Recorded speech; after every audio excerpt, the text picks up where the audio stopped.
is not removing. So as we discussed yesterday, so material removal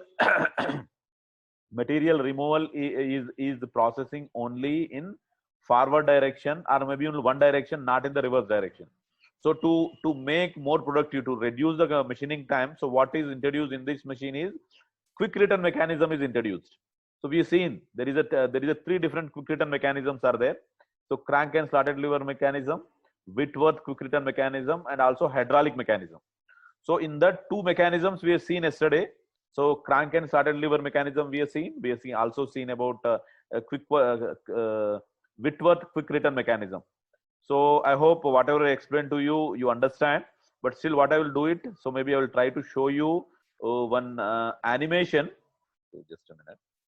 So I will show you the animation.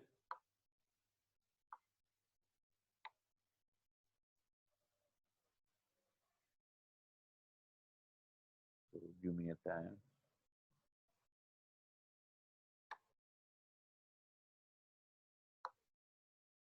Yeah.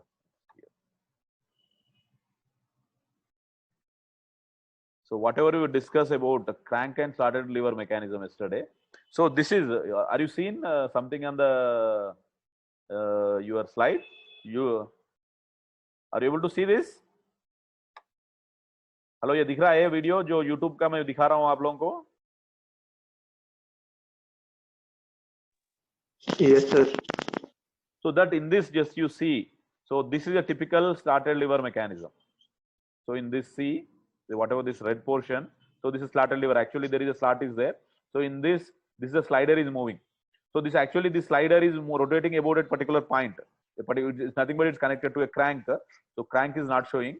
So as this is rotating, you see. So as this is rotating, so as this crank is rotating about particular a particular point, so it is oscillating in this slot. So you see this is slotted lever. So this slotted lever is oscillating, and on the top of the slotted lever is connected to a ram.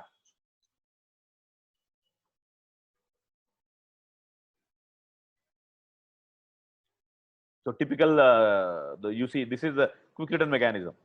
So this is the ram. So ram is connected to the slotted lever, right?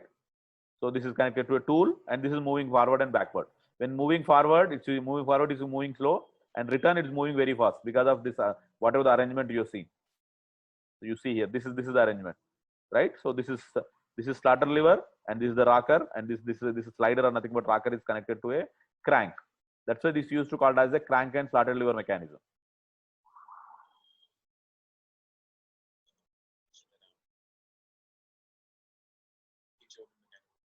So is this audio of video का audio आ रही है आपको?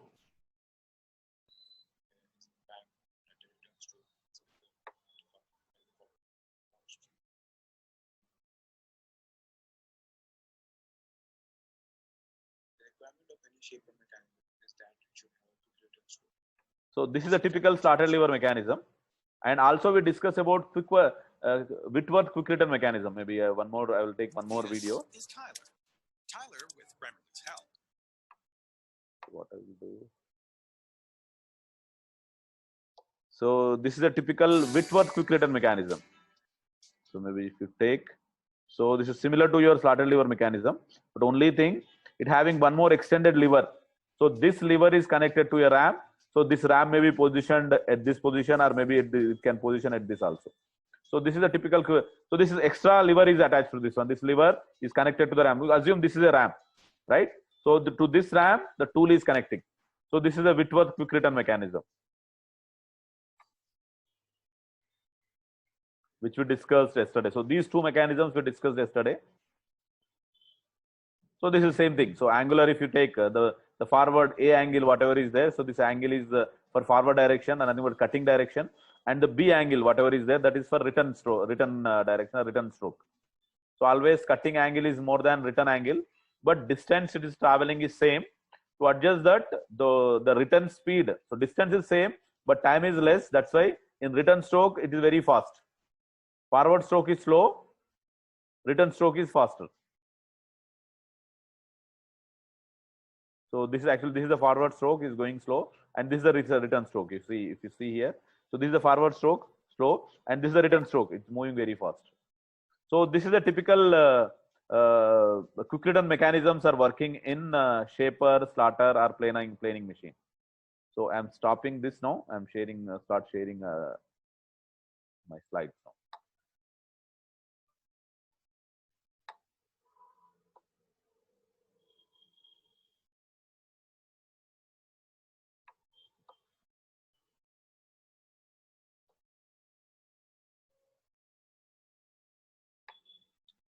So this is the slide.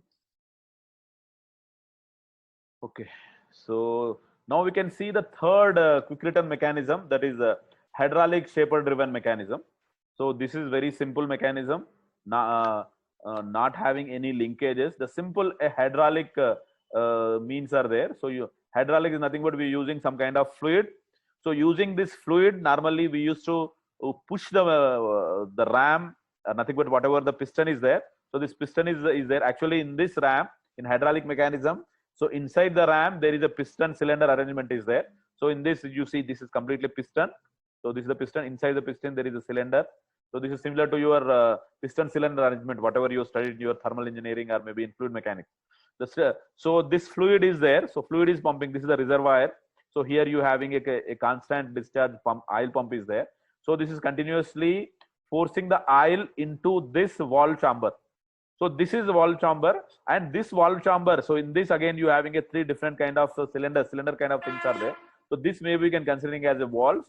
So these valves are controlling the fluid can flow in this chamber or in this chamber. So in this whatever the piston is there. So because by presence of cylinder this piston. So this cylinder is divided into the two parts, right? So one side left side and one is right side, right? So if the fluid is coming this direction, so what happened? This fluid is forcing the piston, and piston is moving this direction, forward direction. So nothing. If you see this one, your workpiece is mounted in this one, and your cutting tool is here. So this direction, wherever it is going, it is from right to left. Whenever it is moving left, it is considering as the forward stroke. So this direction. So in this direction, when the ram is moving, this is considering as a forward direction, and opposite to this one, when it's moving this one, this is considering as a reverse direction. So we can write it as R, and this is considering as a forward direction. So in forward direction, what happened? So this whatever the pump is there, it's pump is pumping the oil to this valve chamber. So because in this valve chamber, you having a two ports are there, two passages are there. So one is right side of the piston cylinder, and one is left side of the cylinder. Nothing but right side of the piston in the cylinder, and left side of the piston in the cylinder. So this is left and this is right, right? Just whatever you are seeing, just you see. This is the right hand side and this is the left hand side, right? So whenever the oil is sucking from here and it is pumping, so this whatever the valve chamber is there, this is called as a valve chamber. So this valve chamber guiding or controlling the fluid to flow, whether forward direction or maybe reverse direction. So what happened in this case, you see, so your port valve is in this particular position. Then whatever the oil is coming, so this oil is going from this pipeline to this right side of the cylinder. So nothing but one side of the piston. So when it is coming here, it is because it's applying some constant pressure. Under this pressure, so your cylinder is moving in this direction, right? So this is the forward direction. It is in this direction, it is moving forward. So this is moving. When it is moving forward, it is moving. So your ram is moving forward and forward. So when it is moving forward, here you having a shaper dogs are there. So what happened when it is going to be extreme end, when it is coming at extreme end at this particular point, so these dogs are coming and hitting this lever. So this is considering as a reverse lever. When it's touching the reverse lever, so already this is in one direction. When it is moving, so this is you see this is going along with this. When you're touching with this, so this is changing its direction. This will move in this particular direction. So it will come here, and your whatever this piston valve, whatever is there, so this is moving in this direction, right? So when it is moving in this direction, these pistons are moving here. So when it is coming here, so this now you see, so your whatever the chamber is there, this is closed here, and this will be open here. So whatever the oil is coming, instead of going this chamber, so it is going in this chamber. So again it's going under pressure, so it is going and filling in this left side. So left side of the cylinder. Then what happened? So here there is no pressure because pressure is not applying. So pressure is relieved by the pressure relieving valve. So there is a pressure relief valve is there. So it's relieved, and whatever the fluid is there, because pressure is applying in this direction. So this direction, piston is moving in this direction now. So piston is moving in reverse direction. This is whatever is shown is the forward direction. So once this forward direction is over, when this is going to be extreme case when this is touching with this reversing lever. So this is start. This is change its direction, and oil is pumping from this. It is moving this. So it is coming in the reverse direction. This is also happening when it is coming extreme end. So this is touching with this lever at that particular point. So this whatever the valve chamber you're seeing, this is again moving in opposite direction. In this direction, again the process is reversible. First it is going forward direction. Then because of this, once it's coming extreme end and this movement of this valve chamber. So what are the valves are there? It is closing this side forward direction and opening the reverse direction. So oil is going into the reverse chamber. So like this process is continue. So wherever is going the forward direction, the oil is going through this pipe, through this valve or nothing but through this opening. When it's coming to be reverse, this is going through this opening, and this oil is going forward and backward. It is completely controlled by this valve chamber. So when is excess oil, whatever is coming back, so this again going back to your oil reservoir. So it is coming here, and this complete oil is going to this reservoir. It's completely storing here. And similarly from here, when it is coming forward, the oil is discharging and oil is coming through this. So one is pumping pipeline, one is pumping, and two is the discharging pipelines are there in the oil chamber. So now question is coming. So here, so return stroke is the faster compared with the forward stroke, right? Because this is a quick return mechanism. So how this is there? For normal speed, so whatever is told is perfectly correct, right? So for reverse, what is happening here? So you see when forward direction, oil is forcing in this particular area, in this particular direction. So here if you say the volume is nothing but if you say, assume it is a cylindrical shape. So pi d square into L. So whatever the area is there, that area it is occupying. So pi d square, that area it is occupying and applying the force. So whatever the pressure, the pump is forcing, so that much pressure is moving forward. But it is coming to be reverse direction. If you say here, so here area is less because connecting rod also is coming. So if you take calculating area, so here we are calculating area pi d square, right? So pi d square by 4 or nothing but pi r square is giving area. But here if you take, so area is little less. So pi d square by 4 minus pi r. If you take this is a small diameter, so this cross sectional area is decreasing. So here cross sectional area is less and here cross sectional area is more. But volume of discharging is constant. So constant discharge pump it is there. So when constant volume is coming, but area is coming to be less this side. So then what happened? Pressure is increasing. So in reverse stroke, when oil is pumping, pressure in this reverse direction is more than in forward direction. Because the high pressure, it is why the piston is moving very fast compared with in forward direction. So this is happening because of variation in the volume. So here was this volume and this volume is different. So that's why this forward quick return can be possible. So this machine is consisting of a constant discharge oil pump and a cylinder, a valve chamber and a piston. So these are the important points of any hydraulic driving mechanism. So constant discharge oil pump. So oil pump one is the important part of this quick return mechanism. Cylinder. So this is the cylinder and also valve chamber. So this is the valve chamber, right? This is the valve chamber and piston. Inside the cylinder, there is the pistons are there.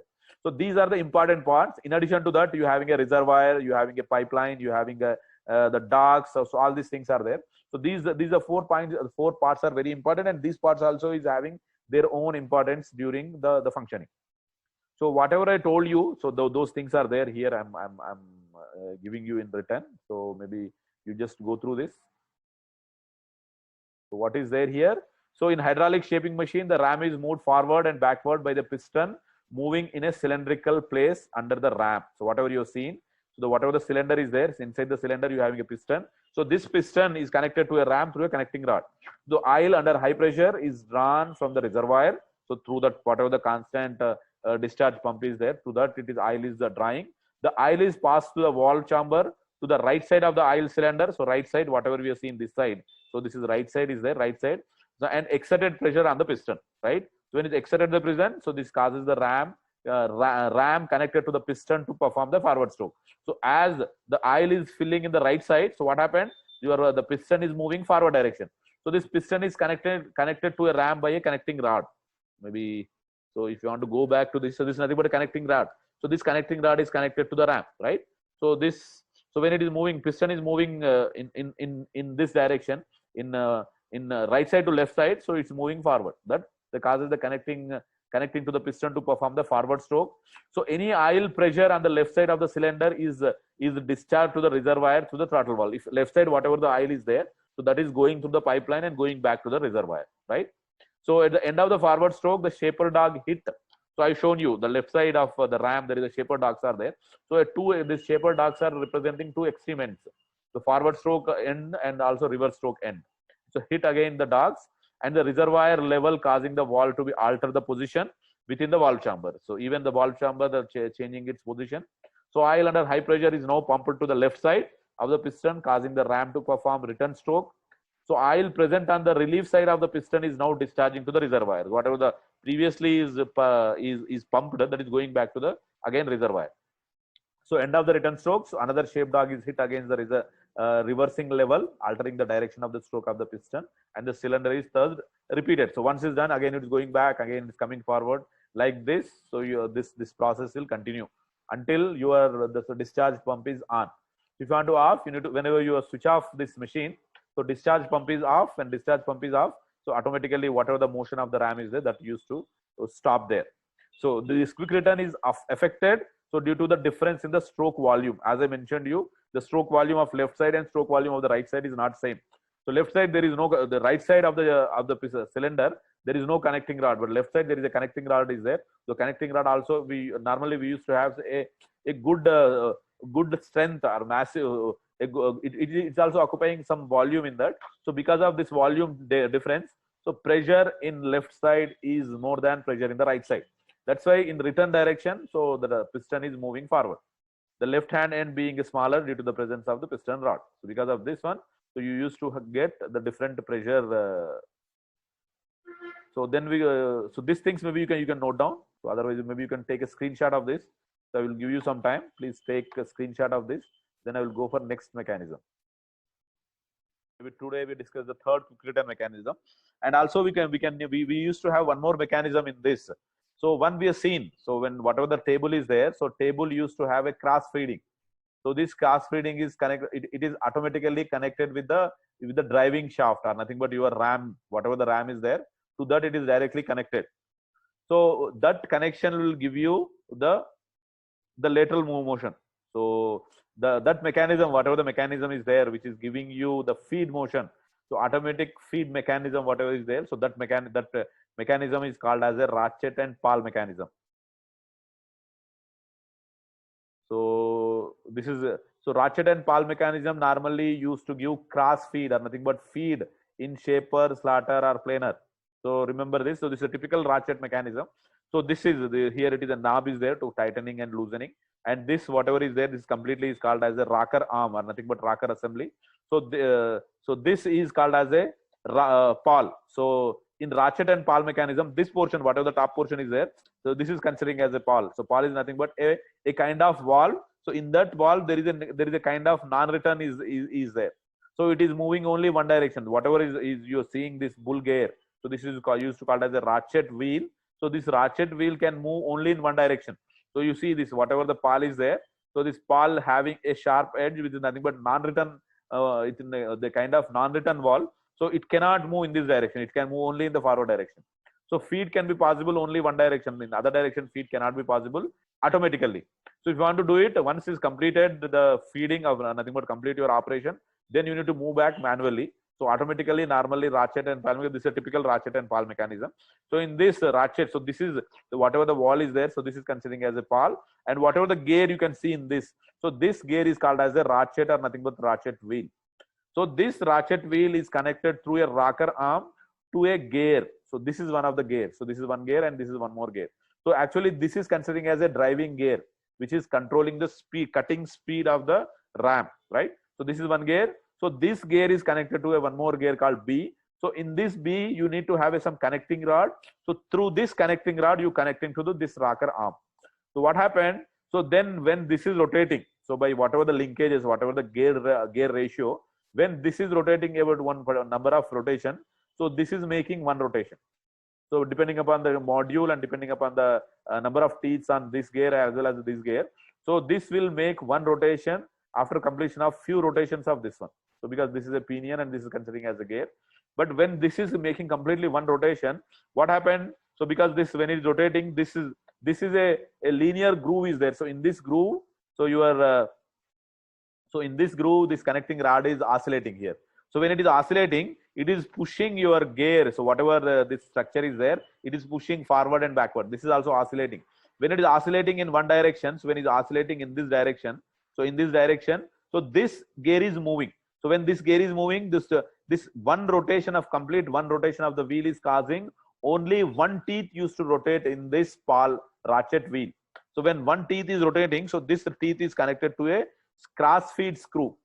So this cross feed screw, one rotation of this is causing only one gear tooth of rotation of your cross feed. So for example, you having a 40 teeth on this. So when completely one rotation of this gear is causing only 1/40 turns. So means 360 degrees divided by 40, if you take, it is coming 9 degrees. So 360 degrees rotation of this, it is rotate only 9 degrees.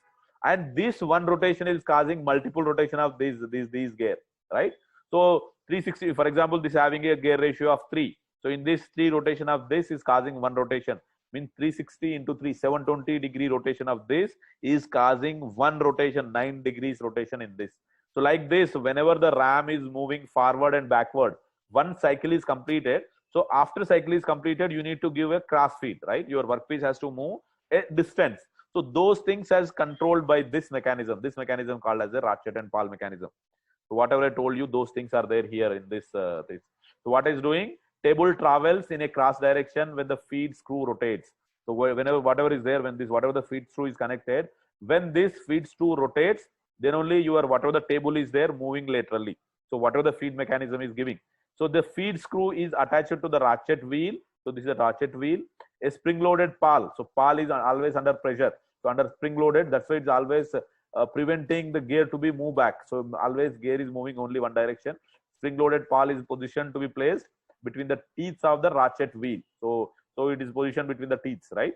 So the pal is housed within a frame known as the rocker arm. So this is called as, this is completely is considering as a rocker arm. So the bull gear placed inside the column of the shaping machine is driving gear B through gear A. So whatever you've seen in previously, so gear B is driving through gear A. So that is a bull gear which is directly controlling the velocity movement of the ram. So when a gear B is rotated, it's driving rocker arm. So when that B wheel is rotates, it's driving the rocker arm. And one rotation of the gear B causing the ratchet pal wheel is rotating by one tooth. So that is rotating one wheel, 360 degrees of B wheel, that is causing only one wheel rotation. So depending upon number of teeth, how many number of teeth, that much angle of rotation is permissible on this ratchet and pal mechanism. This is a typical ratchet and pal mechanism. Please take the screenshot of this. So this will be helpful for you in your class notes.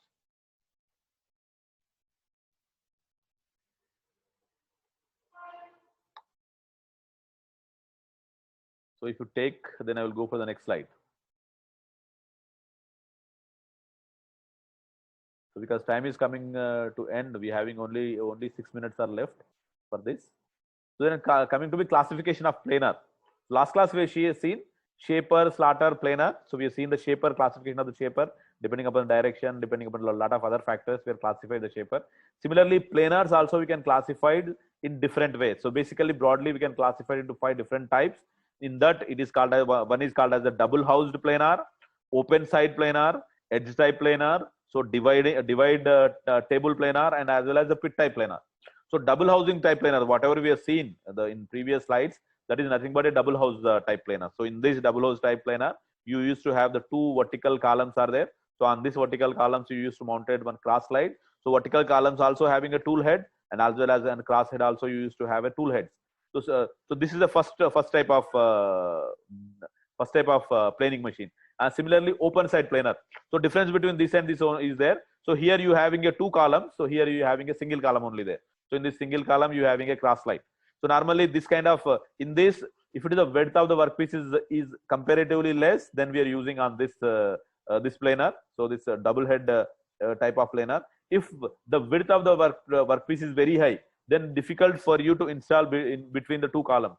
So in that case, So one column we used to remove. So that structure, whatever the machine shape planing machine is there. So that planing machine is called as the open side planer, because one side is open. So even very long, very width is very big. Width of the workpiece also can accommodate. They can keep it on this table. So on this, maybe you can maybe you can have some more supports on the workpiece, and you can machine it. So if you go into the description, so double house planer. So it is the most common type of planer. So it is consisting of mainly a massive bed. So normally in planer itself, it's a massive structure, massive machine. It's not for the smaller workpieces. Normally for very heavy workpieces only we're using planer. It's consisting mainly of massive bed on which the work table is reciprocates, and two vertical columns are housings, one on each side of the bed. So each column carries a tool head that can be slide up and down on the column. So this whatever on the column, whatever the tool heads are you seeing, that can be moved up as well as down. The cross rail also is fitted between the two columns, so may carry one or more tool heads, so that can slide in horizontally on the cross head, on the cross rail. So all the tool heads can be clamped on the position and can be used collectively or individually depending upon the requirement. So whatever we can have in this, we have. So you will see in this picture we having a 4 tool heads are there. So in the tool heads, maybe R4 you can use simultaneously, or maybe you can use only one tool head at a time. Another tool head, maybe you can keep it idle by changing its position, little bit elevating from its position. You can use it. If you want to use only this edge machining, maybe you can use it only these two tool heads. So this may not use. If you want to use only surface of the workpiece, then you can use only these two, and this maybe you can keep it idle. So as per the requirement, maybe you can use those tool houses. So coming to the open side, so open side planer is similar to that one. Only thing, one side is there, column is not there. Open side planer consisting of only one vertical column or housing on which the cross rail is mounted. So normally in this, whatever the cross rail is there, so cross rail is not very long. Cross rail is not possible to mount it, because whatever the other side we don't have any support. So that's why we used to keep the smaller cross heads. The column and the cross rail carry single and double tool heads respectively. So this type of machine permitting machining of a wide workpieces. Where is the edge type planer? So edge type planer is only one vertical column is there. So this type of machine is used for machining the edge of heavy workpieces. The workpiece is clamped on the bed and the side mounted carrying supporting the tool and reciprocating it. Normally this edge type planer is using to cutting the edges only. So one side, whatever that edge is there, so that edge only used to machine or used to cut. So normally on surfaces, for surface machining, normally we are not using this edge type planer. So edge type planer is using to only machining on the edges or nothing but ends of the workpieces. So in edge type workpiece, so so this cross slide also may not be there in that. So only you having a vertical column. On vertical column you can mount the tool head is there. So in this tool heads you can mount the tools. So normally this edge type is used to machine. So these kind of edges, so whatever the end edges are there, so it can be machined only end edges, not on the top surfaces. So here maybe what I will do, maybe you can take the screenshots. So please take the screenshots. So after this, maybe after the break, I will take remaining portion of this chapter. So 3 type of shapers we have seen. So double head, open side planer, and edge type planers we have seen. So now we can see the remaining 2. So divide type planer. So divide type planer actually, so it's also called as a tandem planer. So first we can finish this this topic, then we can I will go for your doubt clarification. So divide type. Why it is calling as divide type? Because its bed is divided. So it used to have 2 beds. So consisting of 2 work tables. So table or bed, whatever we used to call. So this having 2 work tables are there.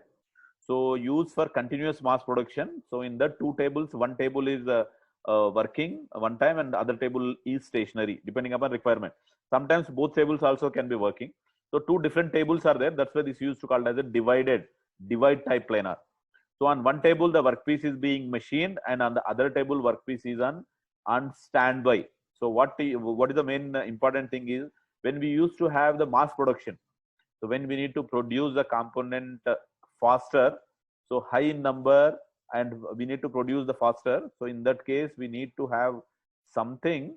So we need to have some arrangement so that whatever the time is there for installing the workpiece or nothing but fixing the workpiece on the table, that we are reduced by introducing the two work tables. So one work table is operating. So on that already workpiece is fixed and it is process is going on. So during that time you can fix the other work table. You can fix the workpiece on the other work table.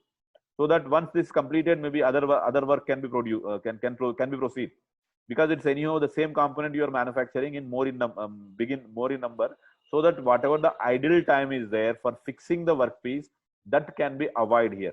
So two tables are joined in some applications. If workpiece is very bigger or very larger, if required, two tables also you can join together, and two tables also can be worked together. That can also be possible.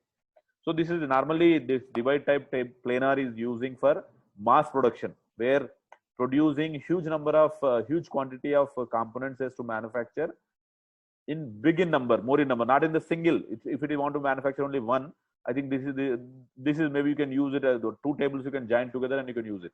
But when you're going for mass production, so this whatever the divided type head type planar, these two different tables can be useful. So last in our classification is pit type planar. So pit type planar, maybe you can see in this picture. So there is a pit is there. Normally this kind of planar. Normally planar is using for big work pieces. But even sometimes workpiece is very big. It's very difficult to keep on the table. So in that case, what we used to do, so we directly mount this whatever the whatever you're seeing. So this is the pit type planar. So in this pit is nothing but a hole, or nothing but a kind of provision we are making in the ground. So pit is nothing but क्या बोलते हैं pit को? Pit is nothing but एक गड्ढा है जमीन में. So maybe you can make it one deep hole in the earth. So this is the one kind of deep hole. So in this you can keep the workpiece. This workpiece is very heavy, is very difficult to keep on the table. That's why we used to keep a pit. So in the pit you are keeping the workpiece. On that you are properly holding the workpiece. And here this is your shaping machine, your planing machine. So this planing machine may be similar to the previous planing machine, whatever you have seen. So here you having a two vertical columns and you having a cross head. So cross head mountain consisting of some few tool heads, and as well as your column also, vertical columns also is consisting of few tool heads. So which is holding the tools. But what is the difference here? Because this normally pit type planars are using for heavy workpieces. So moving heavy workpieces are difficult. That's why here, so whatever this column is there, so these things are moving. So that's why this is called as a traveling house. So this whatever the vertical column is there, this is nothing but traveling. This is traveling. There is a rail is there in this. So there is a kind of provisions are provided. So on this, so in this provision, workpiece is stationary, but your tool is moving. So whatever the structure you think, this structure is continuously moving forward and backward. So by moving the this structure forward and backward, machining is performing. This is similar to your, maybe you can say your shaper, right? So shaper we used to have the single ram, but here complete setup is there, complete machine setup is there. So machine is moving forward and backward, because normally this kind of pit type of planar are using for heavy or very massive workpieces. So pit type planar different from other planars in the sense that the table and the workpiece are nothing but, you assume this pit is assuming as a table. So this pit or workpiece is resting or stationary stationary, and the tool. A tool is nothing but this structure, whatever your traveling heads are there, traveling head, cross head, these things are there. So this is moving. So reciprocating across the workpiece. So reciprocating. So workpiece is stationary, but your tool is moving here. So this type of machine is preferred for very large work, where the weight of the workpiece and the tool required table, the tool required table would make reciprocating movement is difficult. So where because of very massive structure of the workpiece, it's very difficult to move front and back. That's why we are keeping the workpiece stationary and moving the tool. The job is either mounted on the stationary table or on the floor. So stationary table, or maybe you can directly you can mount it on the floor also. Even it's called as a pit, but in pit or maybe you directly mounted on the floor. And on the floor you can properly grip them. So if it is massive, if it is not moving from it because of its weight, you can use that weight also as a gripping motion. If it is having some kind of motion is there, then you need to arrest the motion.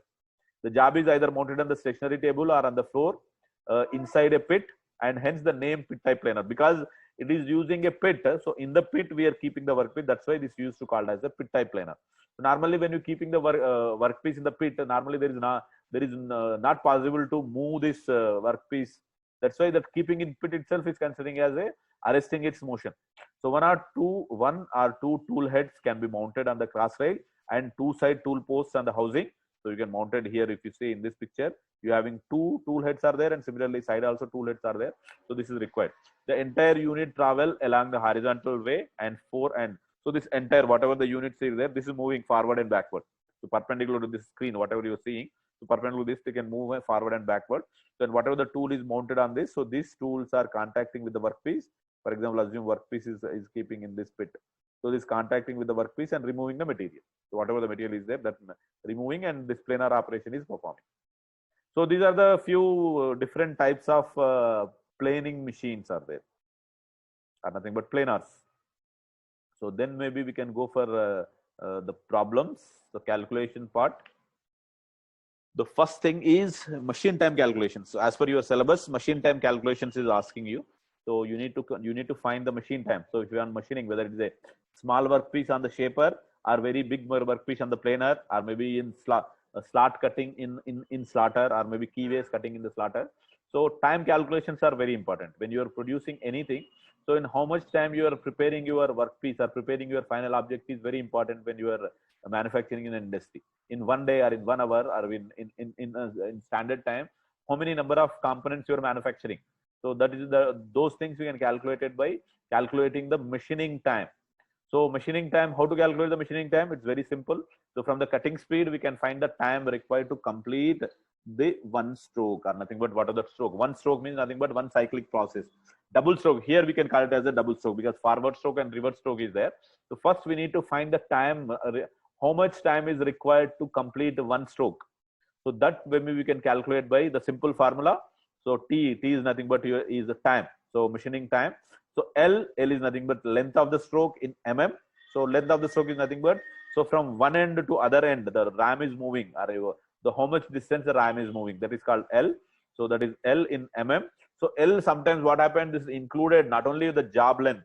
For example, job length is given, the length of the workpiece is something. So normally the shaper always used to travel some to approach travel as well as the excess travel is always is there. For example, if you see, so if you're having a workpiece, so you may have workpiece of this much width. So this considering as a length, right? So this is length is there. So your workpiece is, your tool is not directly started by here, right? So tool is first initially placed at this particular position, right? So you having a tool holder, and this is moving this direction.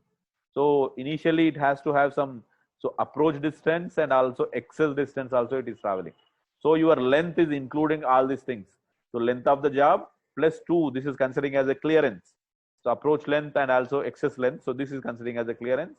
So 2 into clearance. If it is clearance is same, even some applications maybe clearance will be the different also. So this entire thing is considering as a length. So L plus 2 into whatever the clearance you are provided. And similarly L plus 1 plus M. So 1 plus M, Y is given. So M is nothing but is a ratio of return stroke to the forward stroke, right? So here, the forward stroke and return stroke is not at the same time. Its time is, return stroke is very faster, right? So it's so that's why we need to consider return stroke also. So one length is traveling L and is returning also, right? So this whatever the L is, the same length is returning, but time required for that is less.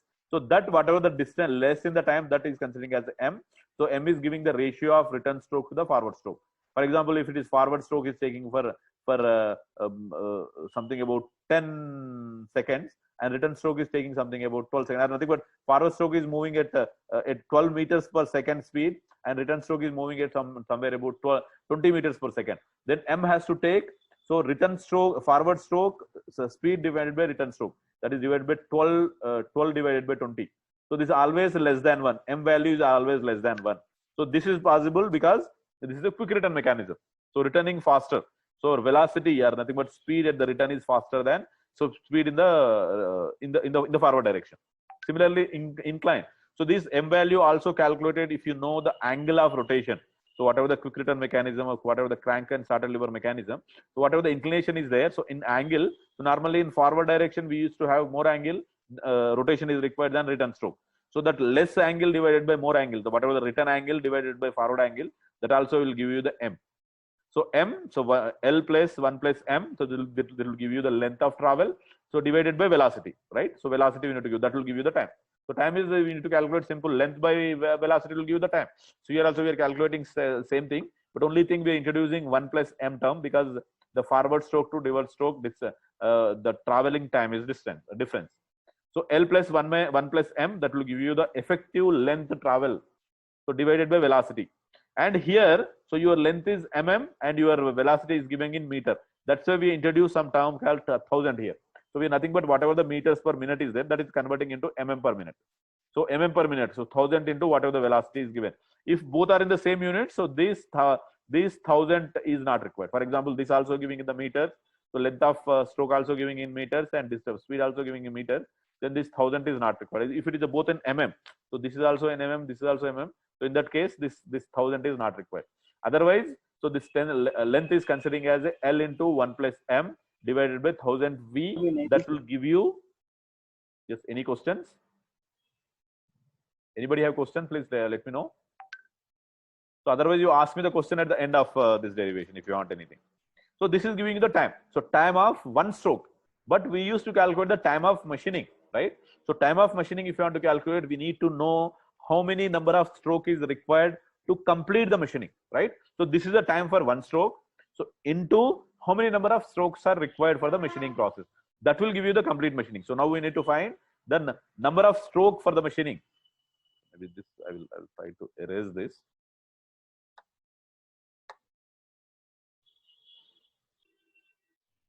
So we need to find the number of strokes. One is there, time we calculated for one stroke, how much time is required. That is for one stroke. So one ram is moving from its initial position to machining and then again return back to the initial position. So for that, this much time is required, whatever is mentioned as T. So now we require for machining of that particular object, how many number of strokes are required. So that you can be calculated by, so width of the workpiece divided by feet. But every revolutions, when every stroke is completed, completion of the stroke, one cross feed we are giving. So just we are seeing that ratchet and pawl mechanism. So using the ratchet and pawl mechanism, we are giving the cross slide. Nothing but that cross slide is nothing but it's a feed. So how much the table is moving in one stroke? So that is giving by F. So that is nothing but feed. Feed in mm per one stroke or nothing but double stroke. Whatever the stroke is there, we're considering as a, so feed per stroke we can call it as. So F is the feed per stroke and W here is nothing but width of the workpiece. So length of the workpiece is here. So length of the workpiece is given L and width of the workpiece is given by small w. So with this we can calculate the number of strokes. If you know the work width into divided by your feed, that will give you how many number of strokes are required for completion of your machining process on that particular surface with one layer of the material to be removed.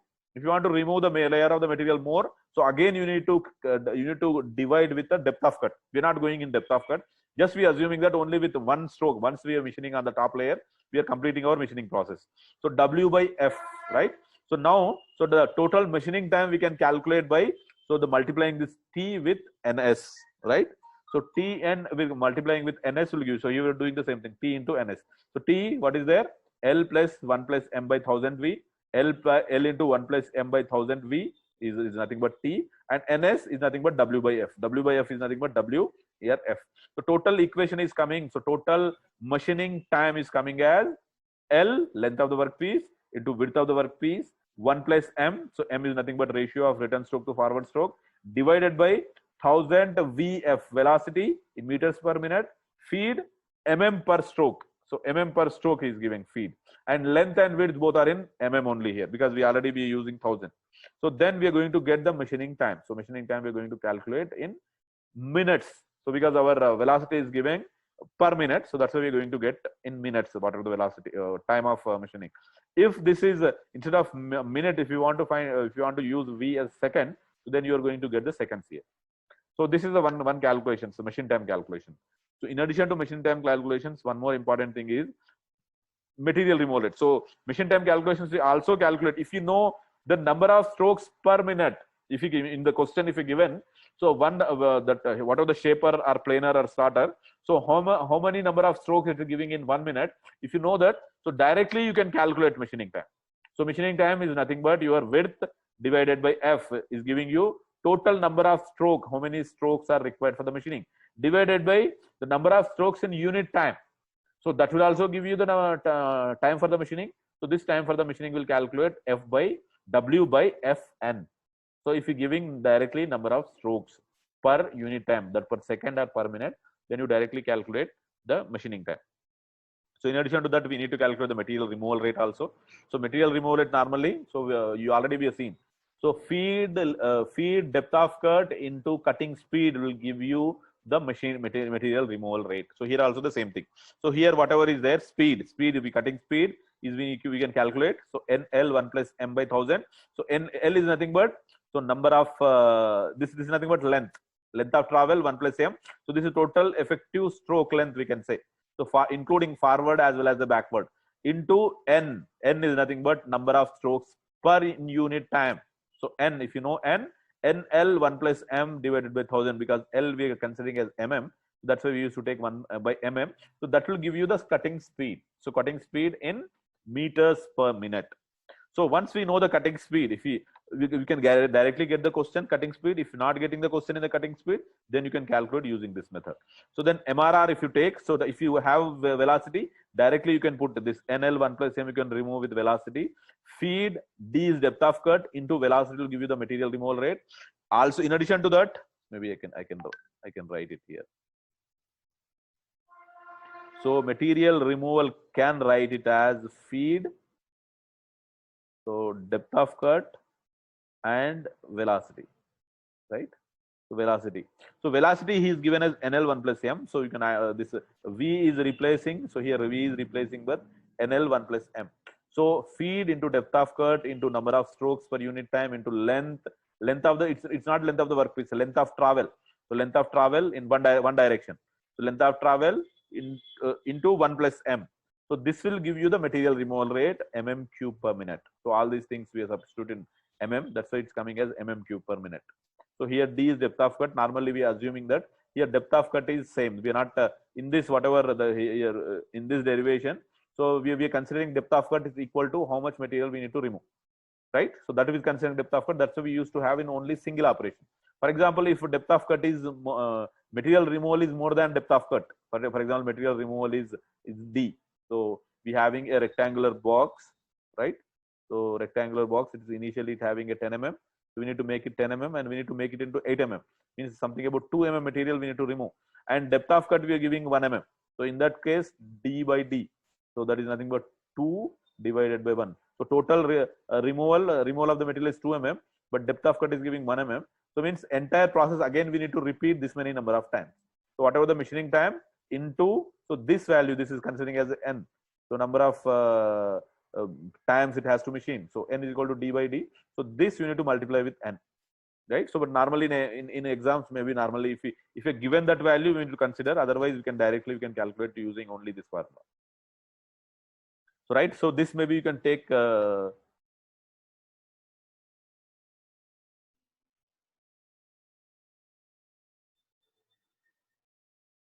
please note down this question. So this kind of one questions may possible to come in your exam. This is actually last year's question. So in 2019 in MMT question is this. So this is for 5 marks. So what we need to do, maybe we can see the few more questions in previous year's question paper. So can I go for next slide? So time is coming to end. Maybe you were having 10 minutes time is there.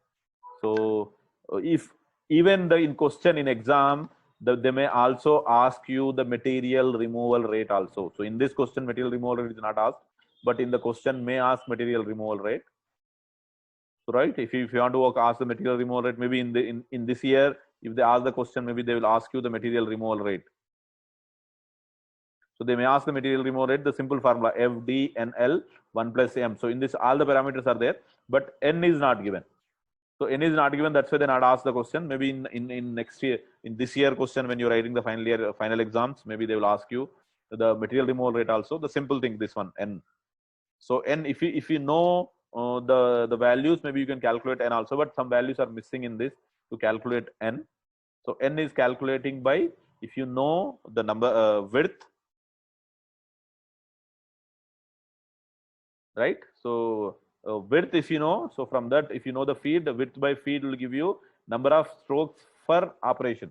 So for completion of the process, it will give you. So ns will calculate from this data whatever is there, but n value is not given. That's why maybe that's why they not asked this question.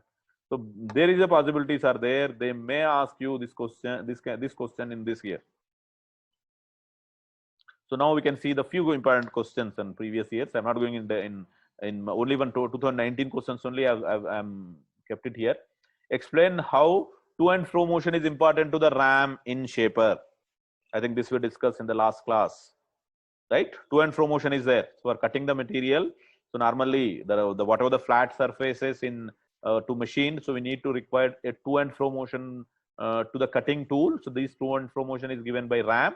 So this RAM is controlled by a mechanism called quick return mechanism. So we are having 3 different quick return mechanisms are there. So those mechanisms are slotted crank and slotted lever mechanism, Whitworth quick return mechanism, and hydraulic mechanism. So these, if you're asking the questions, maybe you can recognize, because this is only for 3 marks. So you need to mention about the 3 quick return mechanisms also, and differentiate among the shaping, planing, and slotting machine. I think this we can discuss in the last class. So shaping, planing, and slotting we discussed in last class, and we discussed about differences also. So normally shaping is using for flat surfaces of a medium to small to medium workpieces, preferably mostly for small workpieces. Whereas the planing machine we are using for grooving or nothing but internal surfaces. Whereas the slotting machine, planing we are using for heavy workpieces.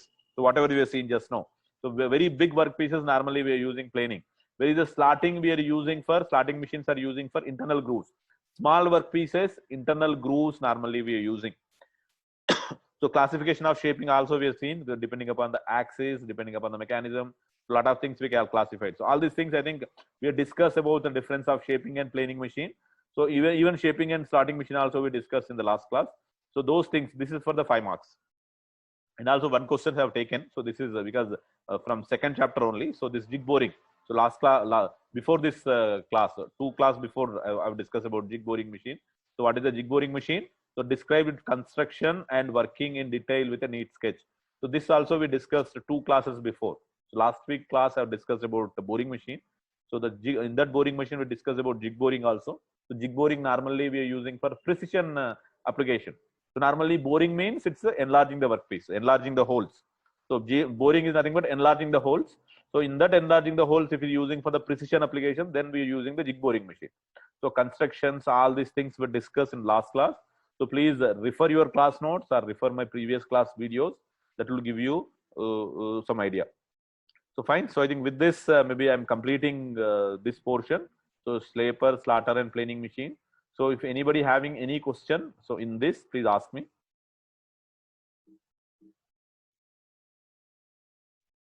So anybody having any question on shaper, slaughter, planer, please ask me. No question?